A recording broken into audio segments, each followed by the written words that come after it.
What type of properties are acceptable for applying to the Brazil Golden Visa?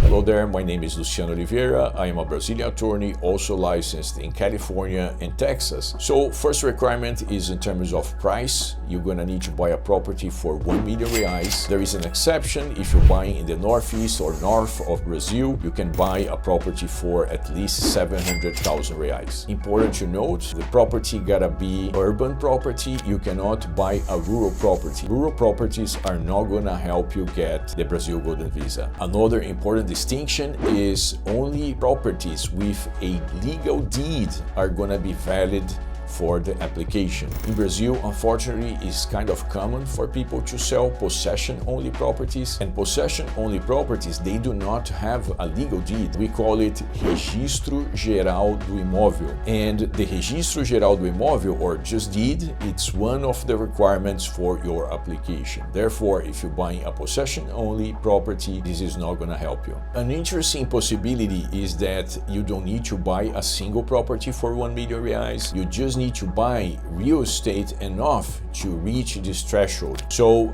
some of our clients, instead of buying a single property for 1 million reais, they buy, for instance, a couple of apartments for 500,000, and that's gonna be good as well. Highlighting again that these amounts, they need to be sent directly to the seller, so you cannot wire these funds to your account in Brazil or to your wife's account. The monies, they need to be sent directly to the seller, and these numbers need to be met by the purchase only. So you should not consider things like furniture or the taxes that you're gonna be paid, or if there are renovations. None of those things are gonna be factored into the price when the immigration analyst is reviewing your application. So of course you are welcome to do renovation, to buy furniture, and you gotta pay the taxes, right? It's not optional. But the bottom line is that the threshold is counted by just the amount that you're paying for the property. Following this reasoning, if you decide to buy a plot of land for 500,000 and to build on the land spending an additional 500,000, this is not gonna work, because when you send the money from your country of origin to Brazil, you're gonna be sending the 500 to the seller only. Even if you're sending an additional 500, you are unable to send this 500 additional to the seller, right? You would send it to yourself or maybe to a developer, but that does not work as per the Brazilian immigration requirements. That's it for this video. Feel free to ask questions if you have it. If you like the information, please like the video. This is important so other people can find this video as well, and follow us for more tips.